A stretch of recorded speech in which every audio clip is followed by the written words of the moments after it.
ক্যারিয়ারের শুরুটা হয়েছিল ওপেনিং ব্যাটসম্যান হিসেবে, পরবর্তীতে হয়েছিলেন কোচ, এরপর বয়সভিত্তিক ও জাতীয় দলের নির্বাচক। ঠিক এমনটাই ছিল হান্নান সরকারের পথ চলা। তবে চলতি বছরের শুরুর দিকে আচমকাই বিসিবির নির্বাচকের গুরুদায়িত্বটা ছেড়ে দেন তিনি। উদ্দেশ্য ছিল পুনরায় কোচিংয়ে ফিরে যাওয়া। আর হান্নান সরকারের এই সিদ্ধান্তটাই যে তার জীবনের মোড় ঘুরিয়ে দেবে, সেটাই বা কয়জন ভেবেছিলেন। জেদের বসে নির্বাচকের গুরুদায়িত্বটা ছেড়ে কোচিংয়ে নেমে প্রথম অ্যাসাইনমেন্টেই সাফল্যের চূড়ায় আরোহণ করেছেন হান্নান। ঘরোয়া টুর্নামেন্ট ডিপিএলে মোহামেডানের দাপটের মাঝেও প্রতিকূল অবস্থায় থাকা আবাহনীকে এনে দিয়েছেন শিরোপা। আর তাই তো এবার হান্নানকে নিয়ে শুরু হয়েছে টানাটানি। গেল ডিপিএলে যে আবাহনীকে নিজের পরিবার বানিয়ে ফেলেছিলেন হান্নান সরকার, আগামী মৌসুমে সেই পরিবারকেই বিদায় বলতে হচ্ছে তাকে।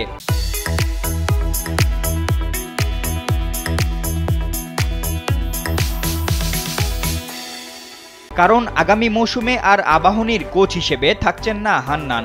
তার নতুন ঠিকানা হতে যাচ্ছে লিজেন্ডস অফ রূপগঞ্জ।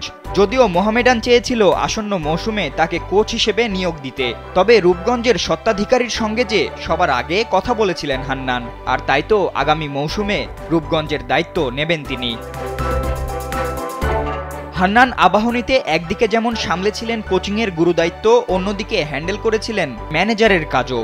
সেই সঙ্গে একাধারে করেছিলেন দল গঠনটাও, যে কারণে স্টাফ থেকে খেলোয়াড় সবার কাছেই প্রিয় হয়ে উঠেছিলেন তিনি। তবে আগামী মৌসুমে এই প্রিয় ব্যক্তিত্বকেই যে আর পাচ্ছে না আবাহনী পরিবার, কারণ আবাহনীর অফিসিয়ালরা নিশ্চিত করতে পারেননি আগামী বছর তারা কেমন দল করবেন, দলের শক্তি কেমন হতে পারে। তাই তো প্রিয় পরিবার ছাড়তে হলো হান্নান সরকারকে।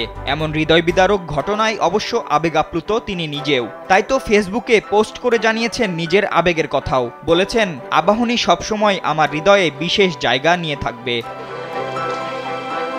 তবে পোস্টে যে শুধু তিনি আবাহনীর কথা উল্লেখ করেছেন তা নয়, তার নতুন গন্তব্য রূপগঞ্জের কথাও বলেছেন তিনি। লিখেছেন, সামনে আরও এক নতুন চ্যালেঞ্জ, যেখানে পুরো দল বিশ্বাস করে যে তারা চ্যাম্পিয়ন হতে পারে কিংবা হবে। আশা করি তেমনই একটা দল নিয়ে আপনাদের সামনে আসব নতুন মৌসুমে।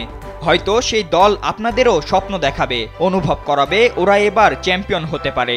এখন দেখার বিষয়, ছন্নছড়া দলটাকে গুছিয়ে যেভাবে হান্নান এবার চ্যাম্পিয়ন করেছেন, আগামী মৌসুমেও সেভাবে রূপগঞ্জকে শিরোপা জেতাতে পারেন কিনা। ফাতিন ইশরাক, কালবেলা।